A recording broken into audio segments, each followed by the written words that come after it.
Ya, kembali di channel saya, Al-Fatih Channel, dalam pembelajaran bahasa Indonesia berbasis daring. Kali ini ada materi baru yang saya sajikan. Selamat mengikuti kegiatan pembelajaran.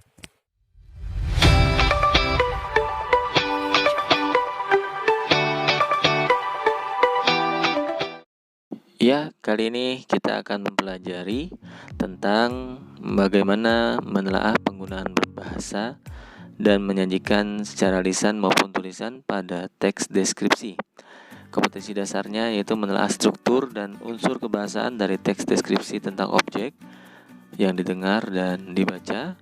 Kemudian tujuan pembelajarannya agar siswa dapat memahami dan menjelaskan penggunaan bahasa pada teks deskripsi, serta dapat menyajikan teks deskripsi secara lisan maupun secara tulisan.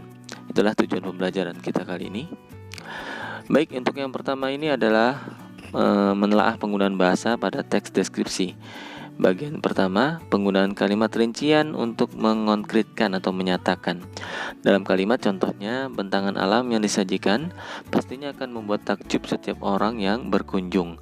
Nah, di sini kalimat perincian ini untuk menjelaskan bahwa di pulau ini memiliki hamparan pasir putih bersih serta air laut yang cukup jernih, kebiruan. Nah, di situ kan terlihat ya, membuat takjub. Artinya kan memang pantainya ini sangat indah ya. Air lautnya jernih, kebiruan, ditambah lagi dengan keindahan bawah lautnya. Nah, jadi ada kata-kata yang memang atau kalimat yang berguna untuk mengonkretkan atau membuat nyata gitu ya.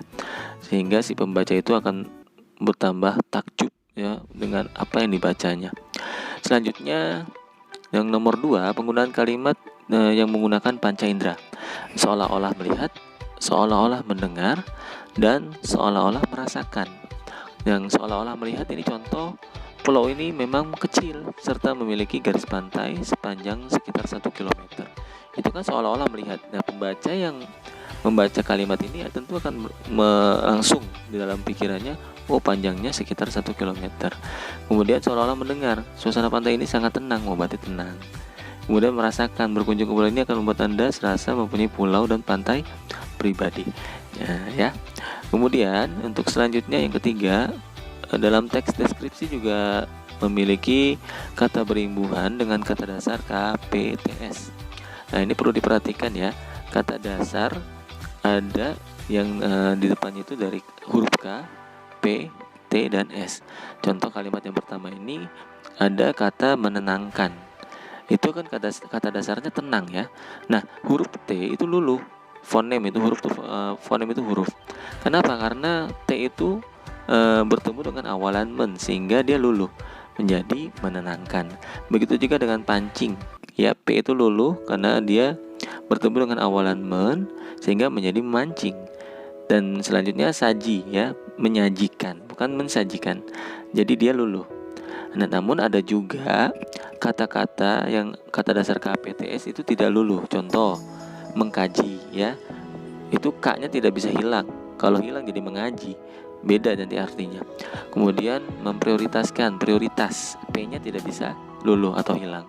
Mentransfer, T-nya juga begitu, tidak hilang. Dan yang terakhir mensketsa, S itu tidak hilang. Ya, jadi ada beberapa huruf KPTS atau awalan KPTS yang tidak luluh ketika mendapatkan awalan men. Nanti bisa kalian cari yang lainnya. Selanjutnya ada materi tentang penggunaan sinonim pada teks deskripsi.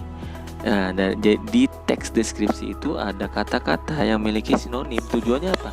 Tujuannya untuk memiliki emosi yang lebih kuat daripada kata yang memiliki sinonim itu. Contoh indah. Indah kan ada sinonimnya tuh, elok, permai ya. Itu kan lebih dibacanya itu lebih berbeda gitu ya, tapi artinya sama.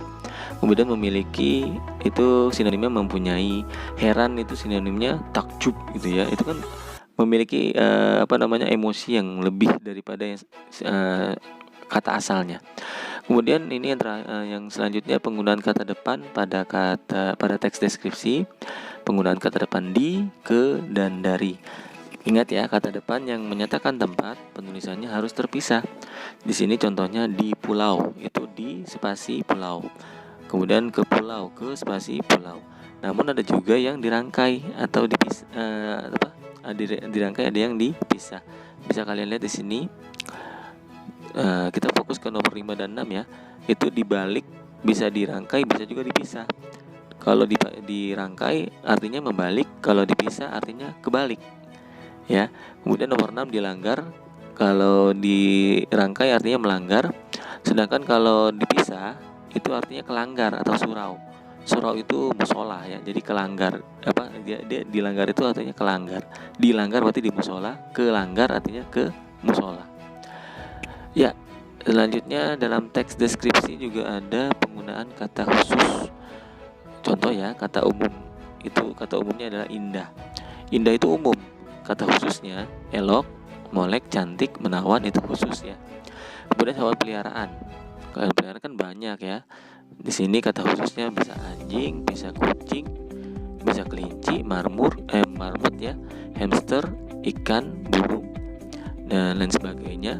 Kemudian mendatangi bisa juga mampir, singgah, berkunjung, menginap, kan itu kata khusus dari mendatangi. Ya, mendatangi itu umum. Ya, selanjutnya ada materi tentang menyajikan lisan dan tulisan teks deskripsi. Nah, ini ya. Jadi dalam menyajikan teks deskripsi secara lisan harus memperhatikan beberapa faktor berikut ini. Yang pertama, materi. Kalian harus betul-betul materi ini berupa gambaran objek yang diamati, dilihat, didengar, atau dirasakan. Kemudian pola pengembangannya spasial atau sudut pandang. Bahasa yang digunakan harus efektif dan komunikatif ya. Harus efektif dan komunikatif sehingga mudah dimengerti yang dibicarakan oleh kalian. Kemudian aspek-aspek berbicaranya, perhatikan intonasi, vokal, artikulasi dalam menyampaikan teks ini secara lisan. Nah, kemudian di nomor 2 ini ada menulis teks deskripsi. Kalau tadi secara lisan, kalau ini secara tertulis. Bagaimana caranya? Yang pertama, menentukan temanya dulu. Temanya ditentukan, atau objek yang akan dibahas ditentukan. Kemudian tujuannya ditentukan juga.